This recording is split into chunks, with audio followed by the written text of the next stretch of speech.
It was the spring of 1863, and President Abraham Lincoln faced a chorus of critics after 2 grueling years of civil war.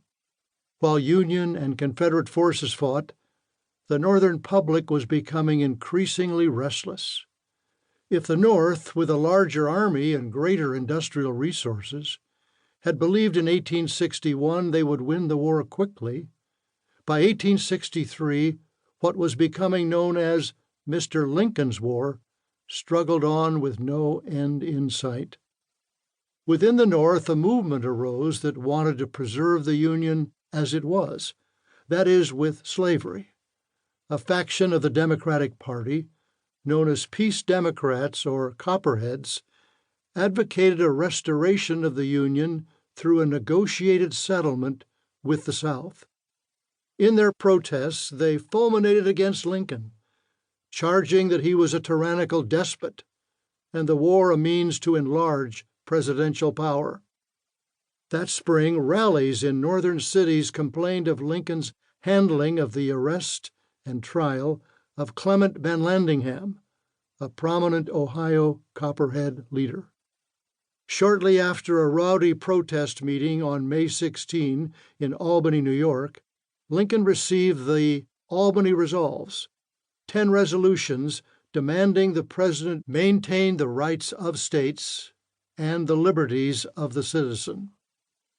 As Lincoln began to compose a reply to the protesters, Iowa Congressman James F. Wilson entered the president's office.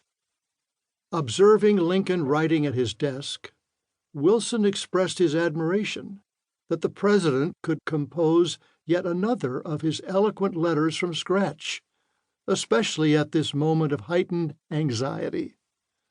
Lincoln demurred.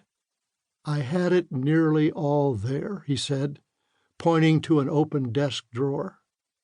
"It was in disconnected thoughts, which I had jotted down from time to time on separate scraps of paper.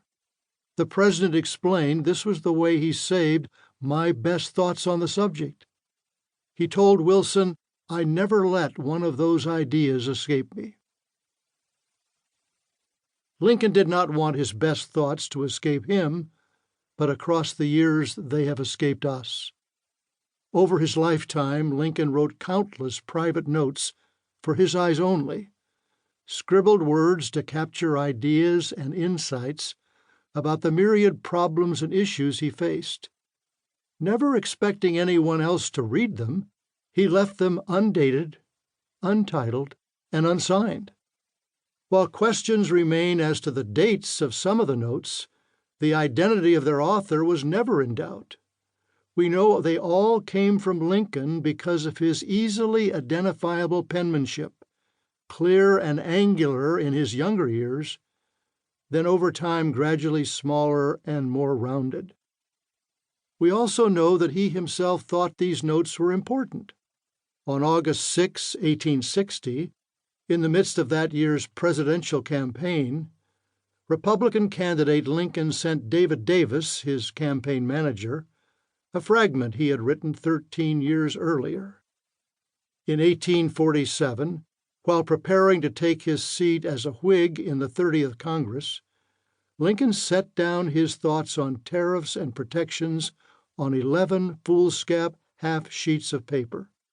Now, with economic protectionism a plank in the 1860 Republican platform, he stuffed the pages in a large envelope and mailed it to Davis, with instructions to share them only with Pennsylvania Senator Simon Cameron.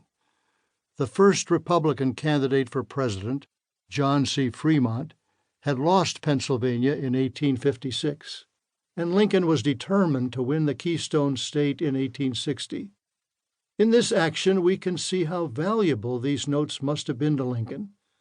They served as repositories for his most important insights. Despite this, his private reflections have been mostly overlooked by scholars and general readers alike. Perhaps this is due to their scattershot configuration. In print, they are spread across massive, multi-volume collections of Lincoln's writings.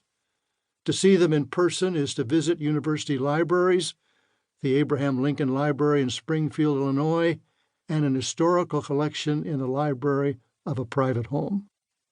Engaging with these notes is like entering a world even most history buffs do not know exists.